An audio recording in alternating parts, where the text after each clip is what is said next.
the next option we have is a navigation bar. This is a nav element, but most of the time this would go inside a navigation bar. So we'll start with this. Okay, so this is a nav bar. Inside this, you can have all these elements. So generally, there's a image or logo of your company. So this is would be the navbar brand, and here you would upload the logo of your site, and it would be like this.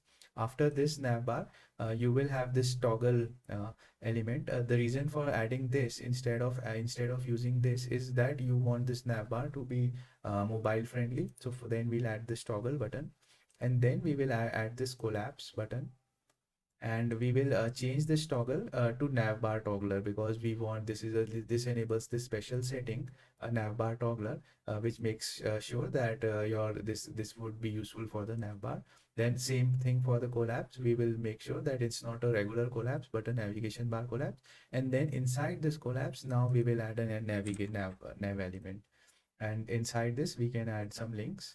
So let's say it's link 1, and I'll just duplicate it. I'll say link 2, and I'll say link 3. And when I go into the mobile, this will automatically turn it into a mobile friendly navigation bar.